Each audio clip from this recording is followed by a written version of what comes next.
আসসালামু আলাইকুম দর্শক। আমরা যখন একটা বাইক কিনি, সেই বাইকটার দাম যদি হয় ১,০০,০০০ টাকা, সেটা আমার বাংলাদেশে ১৫৬% ট্যাক্স যোগ করার পরে এবং সেটার সাথে আনুষঙ্গিক খরচ যোগ করার পরে এবং সেই যেই ডিলার আনতাছে বা যে ব্র্যান্ড আনতাছে সেই ব্র্যান্ডের লাভ যোগ করার পরে সেই বাইকটার দাম গিয়া দাঁড়ায় আনুমানিক ধরেন ৩,০০,০০০ টাকা। সো আমরা ১,০০,০০০ টাকার জিনিসটা আমরা হাতে পাইতেছি ৩,০০,০০০ টাকায়। এরকমটাই হয়ে আসতেছে আমাদের কাছে বিগত দিনগুলা থেকে। সো আমরা কি পরিমাণ যারা বাইক কিনি কি পরিমাণ ট্যাক্স দেই সেটা কি চিন্তা করছেন কেউ? মানে কি পরিমাণ একটা বাইক যদি কিনেন আপনি কি পরিমাণ সরকারকে ট্যাক্স দিতেছেন?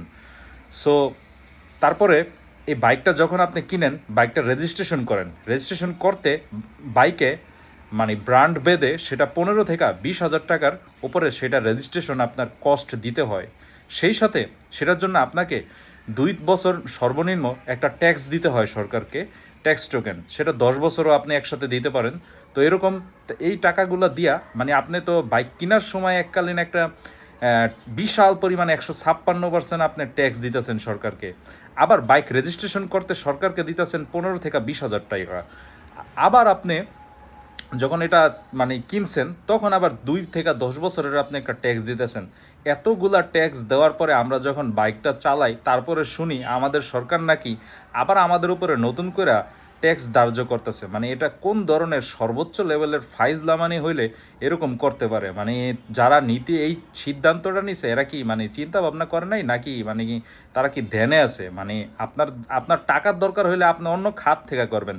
তাহলে আপনার যেহেতু টাকা নাই, আপনি এখন টাকার সোর্স করতেছেন যে এইভাবে টাকা নেবেন কিসের, ওই যে হকার্স ফুটপাত ভাড়া দিতেছেন এইভাবে, মানে চাঁদাটা আসলে ঘুরে ফিরে এইভাবে করে। তাহলে আপনার এই যে এই কার্ড ওই কার্ড এইগুলা দিতে কইছে কে? আর এই যে এইভাবে এই যে ফাইজলামানি একটা হাসির পাত্র হইতে আপনাকে কে বলছে? যে আপনি দেখতেছেন যে একটা বাইকার, একটা প্রাইভেট কার কি পরিমাণ যেহেতু ইস্যুটা বাইকার, আমি একজন বাইকার, মানে কি পরিমাণ আমরা ট্যাক্স দেই, সেই সাথে আবার একটা নতুন ট্যাক্সের আওতায় মানে আনার চিন্তা ভাবনা করতেছে। সো কী ধরনের একটা ফাইজলামানি করতেছে?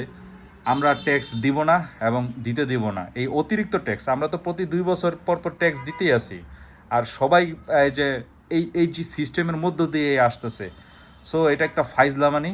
আশা করি যারা নীতি নির্ধারণী পর্যায়ে আছে তাদের মাথায় এই হতবুদ্ধি হইব, তাদের মাথায় সঠিক বুদ্ধি আসবো, তখন তারা এই সিদ্ধান্ত থেকে ফিরে আসবো। মানে নিজের ইমেজটা ভালো রাখতে মানে মানে কি বলবো, ভালো রাখতে চায় না আর কি। তো খারাপ কথাই ছিল, সেটা হজম করলাম। সো এই জন্য আর কি কয়দিন পর পর এরকম কাহিনীগুলা করে। ধন্যবাদ।